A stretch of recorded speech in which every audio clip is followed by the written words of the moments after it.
Do you guys want to see the ultimate backyard?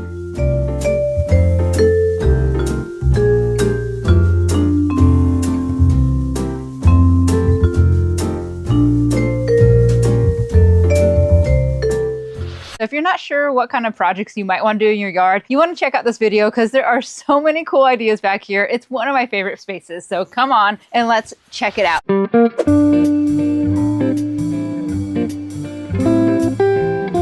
So we're in Santee, California, which is an eastern region in San Diego. And this client in particular, this was his parents' house, his childhood house. It became his house over time. He went ahead and he wanted to make it the ultimate retreat that also goes along with his house. He had so many fun ideas and he was so fun to work with. So when we started in this yard, it was an awkward shape. It's a large yard and it was mostly just weeds. There was a few things here and there, but it was mostly an empty, unused space. So to start this project, we knew that we wanted to do a swimmable koi pond, which you can see behind me. I'll get into more detail on that a little bit later, but I want to start with this spot right here. So we have a really good connection to the inside of the house with these big doors over here. So one thing that I want to do is have a very low sofa, which you can see here. And this sofa keeps that viewport open, but also allows you to use this as a lounging area and being able to absorb the view of the rest of the yard, so tucked into here. This overhead structure, this is made out of red cedar. And so Western red cedar. Red cedar is a little bit more expensive. You can use Douglas fir, but man, it looks beautiful. And we put this stain on it that just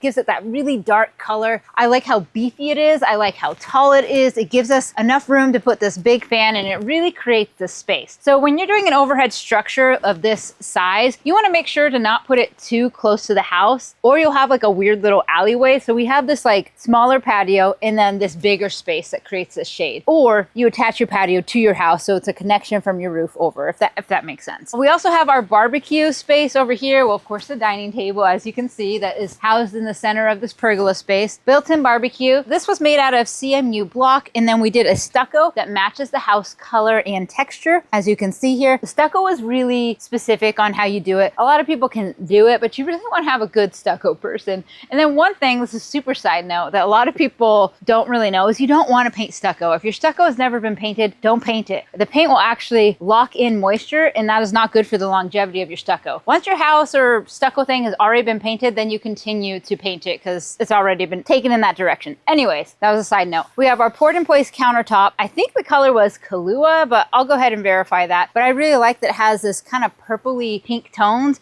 They pick up on some of the pavers, they pick up on some of the warmth here, and I think they're a nice contrast to this green colors that is here. And so the backside, we just have our barbecue. These plants here, I went ahead and found them. They are Tacoma stands.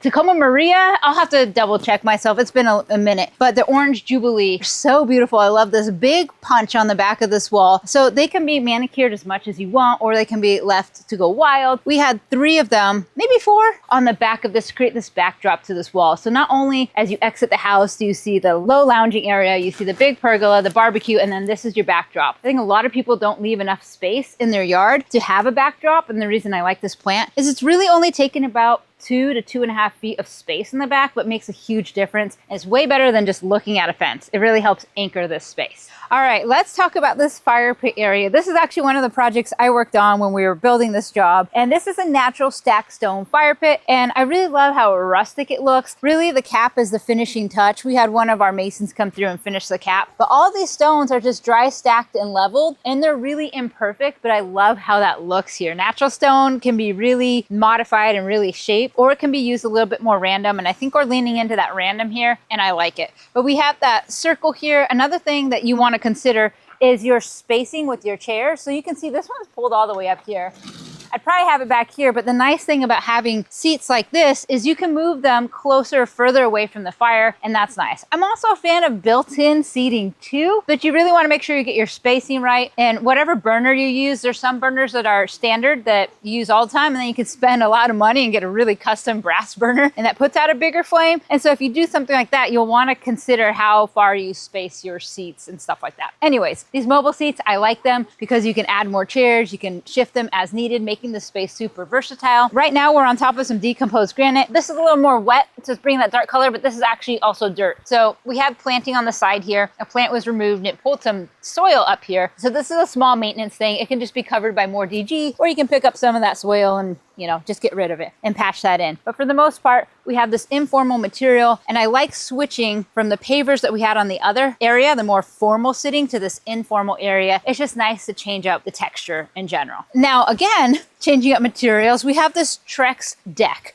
And so this deck actually comes off of the master bedroom and allows you to come straight off of that bedroom and have a view of this swimmable koi pond. And so you can actually jump right in. It's about 5 or 6 feet deep right off of here. So you could go ahead and jump in and take a swim with the koi. It's really awesome. I actually haven't swam in this pond yet, and I think I need to talk to the owner about that. No, it's not his fault, it's mine. I just haven't come here to ask him, but I've definitely been wanting to take a swim here. We also have like these lounging rocks in this area here. We have that redwood stump in that corner that just kind of anchor this area. And so we have multiple falls coming down that feed this. And then we have lights in here, and we also have pumps and water movement just to keep things moving, because we don't want stagnant water ever. And so some people ask about mosquitoes and stuff like that. Because of the different ways it was designed, the water keeps moving and it makes it hard for mosquitoes to lay their eggs. But also we have all these fish that if there were eggs, they would absolutely love to eat them. So it's a nice balanced system. You'll also notice that this is built up. This is quite a bit higher. It's about 3 to 4 feet higher than the natural grade. And so when we got into this yard, it was pretty much flat. It took about a month to complete just the swimmable koi pond part. And so we used machinery. We had California Waterscapes come in to do this with us. And so they dug everything out. They rocked it all in, and that extra soil that they dug out from here, they plopped it over here. And that gives us the ability to have these waterfalls come down at a higher level, giving us that visual. But also we have our wetlands up there, which I'll show you in a little bit. And it's an area that's filled with gravel, and that allows debris to get caught in that gravel and filtered out naturally. Let's talk a little bit more about the wetlands. I love this little flagstone path that is on the side of our swimmable pond. We have this Ruscia nana, which looks like kind of a lawn grass green cover, but it's actually a tiny little succulent, and it's grown in really well over here. This is all the pond equipment. We somewhat hid it with this, and honest to God, I can't believe it's been 3 years. We put these in just to kind of hide it in a pot real quickly, and I didn't expect them to live here forever, but somehow they're still alive in these pots. But these are California native sages. Anyways, they're kind of screaming.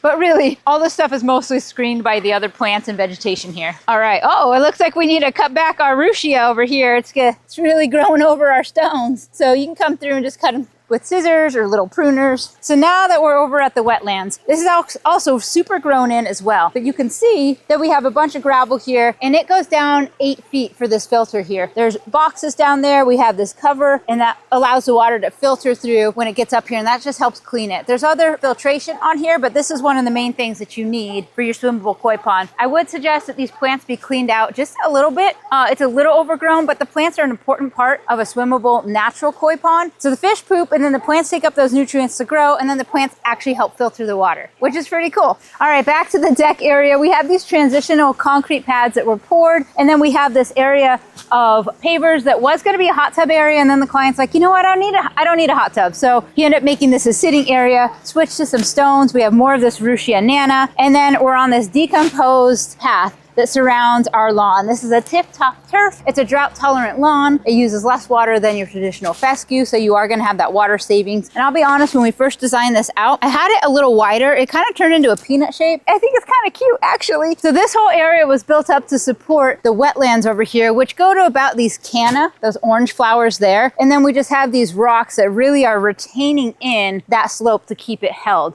And so that encroached a little bit on our lawn area, but it's fine. We have all these beautiful plants. The client has mixed feelings about this one. Apparently he cut this totally down in January, and it's like, I'm back and I'm here to stay. But yeah, so it's a little bit of transitioning different plants in and out. Some of them have really grown in. Some of them have been swaps here or there. We love the kangaroo paws, and you'll see lots of them throughout. Like that one, that might make it, but he might not. They're kind of going out of flower right now, but they'll go ahead and rebloom and look beautiful. The client specifically loves this blue spiral salvia, which usually is about 2 to 3 feet tall and wide. It's a beautiful, compact, impactful plant. All right, so back to our pathway. We have this decomposed granite, and we have concrete curbing on either side. I'm a big fan of using concrete curbing. It's such a great border, and it really helps keep a grass like this in check. As you can see, we have some runners here. They'll want to, if we had a thin edging, they would easily want to try and root into the DG, but that thicker border allows you to catch it and also gives you time. So if you don't get out here every week, if you don't get out here every month, you're going to see this kind of like start growing over. You'll be able to hit it before it tries to root into the spaces on the other side. I love this plant. This is a cistus. They come in many colors.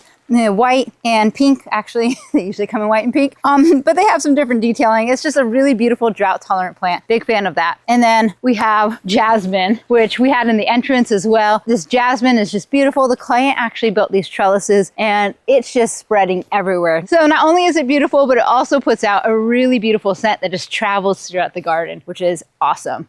Now, this is the memorial part of the yard because this was his parents' home. We've dedicated this to his mother and his father. And so we have this circular bench for reflection. We have this gravel that also completely changes the feel. This is parchment gravel. It's one of the most expensive gravels you can get. It's just really beautiful. It's super round though. So as I'm walking, you can see that it's like walking on a beach or walking in the sand. So it changes the pace that you're walking in this space. It slows you down just a little bit. I don't recommend this for like a walking path or a front yard, but in a space like this that you're supposed to be slowed down and more thoughtful, I think this is a really nice area. We have this Hong Kong orchid in the back, and then we have this plaque that's in memory of his mom and dad, which is really lovely. One of the last things I want to touch on in this yard is the entertaining aspect. So this is a project that the homeowner was part of as well. And so pulling down this, in fact, he does movie nights all summer, invites the neighborhood, which is really good. He calls it Sin Arts Festival at the Conejo Gardens. And so he invites people to come and hang out, and they actually sit on the lawn, and he has a different schedule every month. He has a different movie, which is pretty cool. So this is a great feature. Also, while I'm here, I'll point out that these are the Simpson Strong Tie accents collection on some of this hardware. This is the Mission style for that, and it's really beautiful. It's one of my favorite to use. You of course could build a pergola with just, simple hardware, but I think this more decorative stuff just looks really beautiful and gives it a little more personality and style. All right, now to round out the rest of the tour, this was built by an awesome guy named Jeff. We actually filmed a TV pilot here with the Scott's brothers. Ended up not getting picked up, but that's okay. It was a really fun experience to do it anyways. But I want to show you some of the other plantings that we have. These lavenders, they were put in by the client. They actually got married in this yard about a year to a year and a half ago, and they were all blooming beautifully, and they got married with this beautiful backdrop. And then the citrus trees just look phenomenal. And so they've taken a lot of really good care of these. And in fact, the lady who helps consult with their citrus, I'm doing an interview with her next, and I'll make sure to tag that video as well so you can find that, because citrus, they're easy to grow, but sometimes you need a little help, especially if you really want them to thrive. It's good to consult with an expert. And then last, I'll end on this beautiful crepe myrtle. We really had to fight for this tree.